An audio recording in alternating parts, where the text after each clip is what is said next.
Hello दोस्तों, ये कहानी शुरू होने से पहले अगर आपने हमारे चैनल को सब्सक्राइब नहीं किया है तो जल्दी से सब्सक्राइब करके बेल आइकॉन दबा दीजिए क्योंकि हम आते हैं हर बार एक नई सुपर मजेदार कहानी के साथ। चलो, सारा काम हो गया है। अब जल्दी से ऑफिस के लिए निकलती हूँ। अरे ओ महारानी, कहाँ चली? हमें और 2 गर्मा गर्म पराठे देकर जा। और मेरी वो सफेद शर्ट भी इस्त्री करके रख देना। लेकिन माँ जी, देवर जी, मुझे ऑफिस जाने में काफी देर हो रही है। आधे घंटे में मीटिंग शुरू भी हो जाएगी और अगर मैं सही समय पर नहीं पहुंची तो मेरे बॉस मुझे खूब डांटेंगे।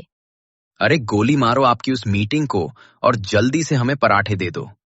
देखिए देवर जी, आप मुझसे इस तरह से बात नहीं कर सकती। इस घर में मैं अकेली बहू नहीं हूँ। रोशनी की भी कुछ जिम्मेदारियां हैं। मैं घर और बाहर दोनों जगह पर काम करती हूँ, इसीलिए इतना सब कुछ मैं नहीं संभाल सकती। रोशनी पार्लर गई है और हाँ, उसके बारे में कुछ भी मत बोल। वो अमीर है और अमीर लोग काम नहीं करते। उसने हमें दहेज में बहुत कुछ दिया है, लेकिन तूने क्या दिया है? अरे कुछ दिया तो नहीं है, लेकिन हमारे राहुल भैया को खा गई है और इन्हीं की वजह से भैया की मौत हुई है। राहुल की मौत के लिए आप दोनों हर वक्त मुझे क्यों कोसते रहते हो? उनकी मौत एक हादसा थी, मैंने नहीं मारा है उन्हें। अरे तुझ जैसी पनौती बीवी होगी तो पति की मौत तो होगी ही ना। बड़ी आई मेरी रोशनी बहू के बारे में बोलने वाली। कम से कम मैं अपनी मेहनत से कमाती हूँ ना, कि मेरी अमीर देवरानी की तरह अमीर बाप के पैसों पर राज करती हूँ। अरे ओ 2 कौड़ी की नौकरी वाली, ज्यादा अपना मुंह मत चला। रोशनी जैसी अमीर जिंदगी पाने के लिए तू जिंदगी भर काम भी करेगी ना, तो भी उतने पैसे नहीं कमा पाएगी। अपनी तुलना उससे मत कर। अब जा यहाँ से और जो कहा है वो कर, नालायक कही की। रिया और राहुल अपनी छोटी बेटी परी के साथ एक खुशहाल जीवन व्यतीत कर रही थी, लेकिन एक दिन अचानक से राहुल के एक्सीडेंट में मौत हो जाती है और फिर रिया अपनी अमित देवरानी रोशनी देवर और सास शकुंतला के साथ ही रहती है। लेकिन रोशनी उसके साथ अच्छे से पेश नहीं आती। ऐसे ही एक दिन, चाची, मुझे भूखी भूखी लगी है, कुछ बना दो ना। नहीं, मैं तुम्हें ऐसे खाना नहीं दूंगी। उसके लिए तुम्हें कुछ करना पड़ेगा। क्या करना पड़ेगा चाची, बताओ ना। तुम्हें जाकर सिंक में रखे हुए सारे बर्तन धोने होंगे, उसके बाद ही मैं तुम्हें खाना दूंगी। लेकिन चाची, मुझे तो बर्तन धोने नहीं आते और मेरा हाथ भी नहीं पहुंचेगा वहां तक। अरे कोई बात नहीं परी, मैं हूं ना। मैं तुम्हें स्टूल दूंगी, फिर उस पर चढ़कर तुम अच्छे से बर्तन साफ कर देना। बहुत आसान है ये काम, तुम तो जल्दी से सीख जाओगी। ठीक है चाची, चलिए। फिर रोशनी परी को स्टूल पर खड़ा करती और वो उससे बर्तन धुलवाने लगी।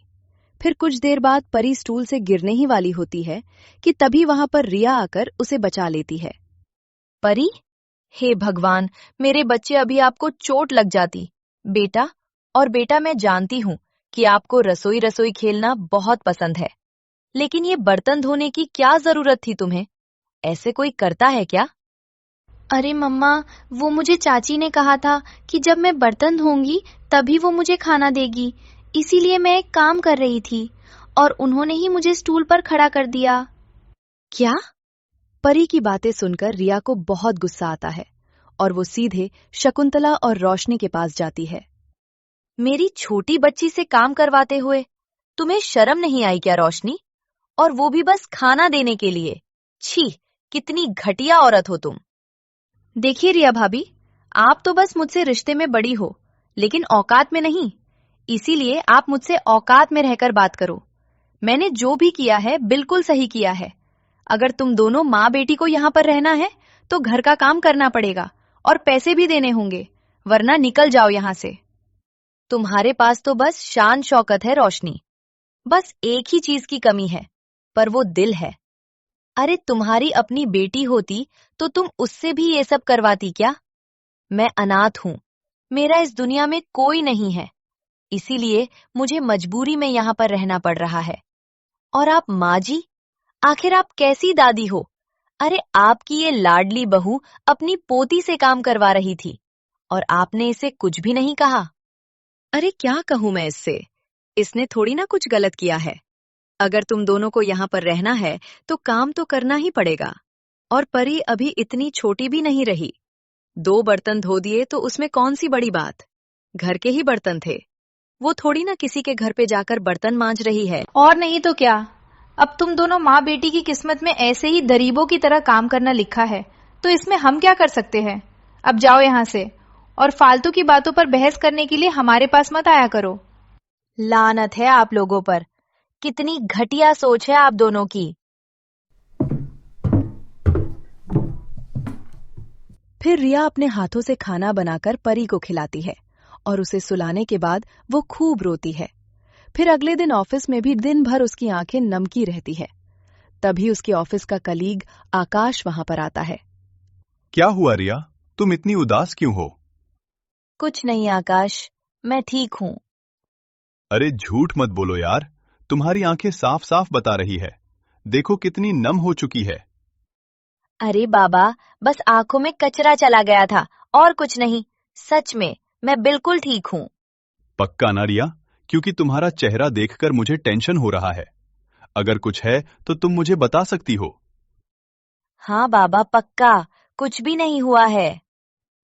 ठीक है, अगर कुछ लगे तो मैं हूं यहाँ पर, मुझसे बात कर लेना। कोई भी बात अपने दिल में दबाए मत रखना। हाँ आकाश, शुक्रिया। दोनों माँ बेटे सुमित और शकुंतला लालच के चलते रोशनी के साथ बहुत अच्छे से पेश आते हैं और हर बात में बस उसका ही साथ देते हैं। ऐसे ही एक दिन, रोशनी बहू, वो बाजार में एक नया साड़ी का दुकान खुला है और मुझे ना वहां से साड़ी खरीदनी है, एकदम महंगी वाली, कि मेरी सहेलियां जल के मर जाएं। हे भगवान, ये बुढ़िया फिर से मेरा दिमाग खाने आ गई। इसीलिए मुझे पैसे चाहिए थे। माँ जी, वो आपको पैसे तो दे दी, लेकिन दरअसल 2 दिन पहले ही मैंने पापा से बहुत पैसे मांगे थे। बहुत मोटी रकम थी, पर वो तो मैंने खर्च कर दिए, इसलिए अब मैं फिर से उनसे पैसे नहीं मांग पाऊंगी। आप एक काम कीजिए, 1 से 2 हफ्ते तक रुक जाइए, फिर उसके बाद मैं आपको पैसे पक्का दे दूंगी। पर बहू। अरे माँ जी, वो दुकान तो अभी खुली है ना, थोड़ी ना 2 हफ्तों में बंद पड़ जाएगी। मैंने एक जगह पर पैसे इन्वेस्ट किए हैं, वहां से भी मुझे मुनाफा मिलने वाला है, वो भी एकदम मोटा वाला। फिर मैं आपको 1 या 5 साड़ियां दिलाऊंगी, लेकिन उसके लिए आपको रुकना पड़ेगा माँ जी। अरे वाह, 5 साड़ियां? ठीक है बहू, फिर तो कोई बात, मैं रुकने के लिए तैयार हूँ, लेकिन मुझे याद से दिला देना। हाँ हाँ माँ जी, बिल्कुल। फिर शकुंतला वहां से चली जाती। मैं इतनी भी बेवकूफ नहीं हूँ जो अपने सारे पैसे इस बुढ़िया और मेरे निठल्ले पति के ऊपर उड़ा दूं। मैं तो उन दोनों को अपनी अमीरी का लालच दिखाकर बस अपने काबू में रखना चाहती हूँ, लेकिन उन दोनों पर 1 रुपए का खर्चा भी नहीं करूंगी, बल्कि सारा खर्चा अपने उस काम पर जाने वाली जेठानी रिया से कराऊंगी। फिर एक दिन, ये क्या है भाभी, इसमें तो पूरे 5,000 रुपए कम है, और बाकी के पैसे? मगर आपको और आपकी बेटी को यहाँ पर रहना है, वो आपको पूरे पैसे देने होंगे।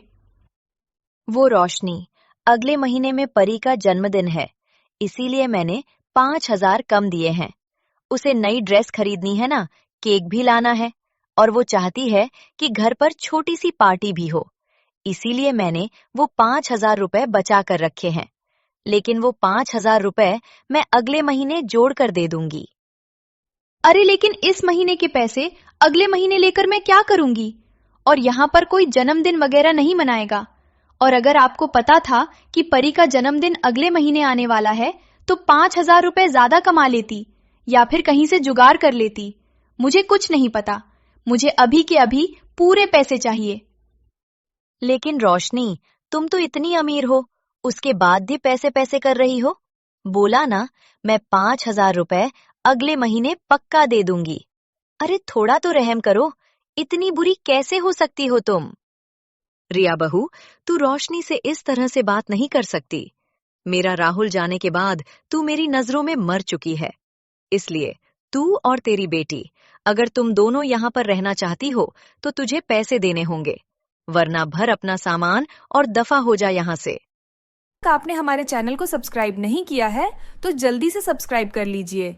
इस वीडियो को लाइक, शेयर, कमेंट करना ना भूलें। फिर मिलेंगे अगले एपिसोड के साथ।